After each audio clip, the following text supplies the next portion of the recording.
boîte à jouets pour cette émission. Nous retrouvons donc Vampire City, qui va être chroniqué cette fois-ci par Anto. Tout à fait. Donc Vampire City, un petit jeu édité par les éditions Pulp Fever. Donc de quoi ça parle? De vampires. Essentiellement dans un peu. Tout à fait. Dans des milieux essentiellement urbains. Il y a peu de vampires ruraux en même temps. Mais pas que. Alors précisons tout de suite que c'est pas uniquement contemporain, parce que c'est l'idée qu'on en avait nous quand on a vu le jeu de rôle. Du tout. En fait, le gros intérêt de ce jeu, c'est qu'on peut partir sur n'importe quel univers. Dans le sens où l'univers, on le crée à la base. D'accord. Donc n'importe quelle source d'inspiration cinématographique par exemple, on peut faire du vampire au Far West, on peut faire du vampire dans l'espace, avec des cochons. Les vampires dans l'espace. Voilà, par exemple. On peut, en gros, on choisit notre époque. Alors, les joueurs, le MJ, comment ça se passe? Alors, c'est simple. Au début, tout le monde se réunit, se voit remettre un certain nombre de gènes qui vont servir en fait à miser. Donc là où il y a justement des différences. Il y a une sorte de QCM en fait, à remplir au départ, avec différents choix, différentes options. Donc en fait, on énumère les différentes options possibles. Chacun après décide, suivant ses préférences, qu'est-ce qu'il préfère. C'est très original, pour le coup. Alors, soit tout le monde arrive à se mettre d'accord, pas de problème. C'est un QCM ouvert, on en discute librement. Tout à fait. C'est totalement ouvert. Alors, mettons une des questions. Les vampires dans l'univers dans lequel les joueurs vont se déplacer et vivent leurs aventures, les vampires sont-ils immortels? Vivent-ils simplement très vieux? Quelle est leur résistance aux dégâts? Qu'est-ce qui peut les tuer? Est-ce que la lumière du soleil peut les tuer? Est-ce qu'ils sont végétariens? Par exemple. Beaucoup de questions essentielles. D'accord, ok.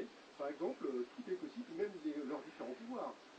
Est-ce qu'ils peuvent se transformer en animal, etc. Tout cela est mis sur les choix. D'accord, mais est-ce que le MJ, du coup, peut préparer une partie, ou alors est-ce qu'il joue de l'improvisation totale à chaque fois? Il n'y a pas de MJ. C'est un jeu à une partie tournante. Ça, c'est intéressant aussi. C'est aussi un des points très intéressants du jeu, qui va justement dans la nouvelle veine narrativiste du jeu de rôle. Le Ben, il est très fort. Oui. On surfe sur le narrativisme. Alors, narrative, en sur une le ligne, narrativisme. donc on disait, c'est quoi? En une ligne, en gros, c'est vraiment s'investir à fond dans son personnage et dans l'univers. Et chaque joueur peut prendre un petit peu la balle au bon et faire office de maître de jeu au fur et à mesure de la partie, c'est ça? Tout à fait. À tour de rôle. Le temps d'une scène, tu aides un autre des joueurs à mettre en scène son personnage. Sachant qu'un des points sur lesquels je voudrais juste m'attarder 10 secondes, c'est qu'il est tout à fait possible de se créer un personnage dans Vampire City qui ne soit pas un vampire. C'est-à-dire qu'on détermine quelle est la nature du vampire, quelle est la nature de la cité dans laquelle ça va se faire. Parfaitement possible de jouer un humain confronté aux résidences des vampires. C'est aussi Et on peut mélanger les deux, ou alors c'était un groupe uniquement d'humains ou un groupe uniquement de vampires? Je dirais que dans l'absolu, même si c'est vraiment fait pour jouer des vampires, ou alors jouer des humains à la base et devenir des vampires. D'accord. Rien n'empêche de faire un groupe mixte. C'est vraiment du sandbox, c'est vraiment ouvert, c'est un univers Tout à fait. C'est une énorme boîte à outils. C'est plus une boîte à outils, tu as raison. C'est une boîte à outils où vraiment tout est possible, avec un système de jeu qui, en plus du tout simple, fonctionnant à base de D6.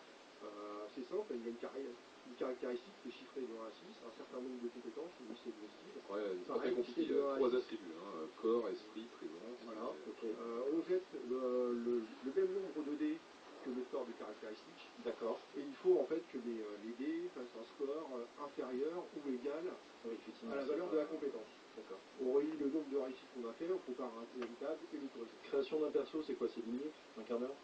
Création du personnage, vraiment au niveau chiffré, oui, ça prend 5 minutes. En fait, si tu te demandais qu'est-ce qui définissait le jeu de rôle narrativiste, on peut dire c'est l'opposé au Dungeon Master. Pour ceux qui connaissent. Oui. Non, parce que certaines personnes te diront que tu peux faire du narrativisme avec le Rollmaster. Oui, mais nous ne parlerons pas de ces personnes. Non, parce que je veux pas les fréquenter, je veux pas qu'elles touchent ma nourriture. On ne veut pas se fâcher avec elles non plus.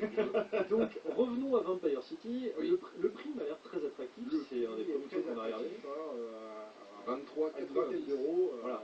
On fait pas mieux. 124 pages. 124 pages, format comic book. Donc, Et c'est fort joli.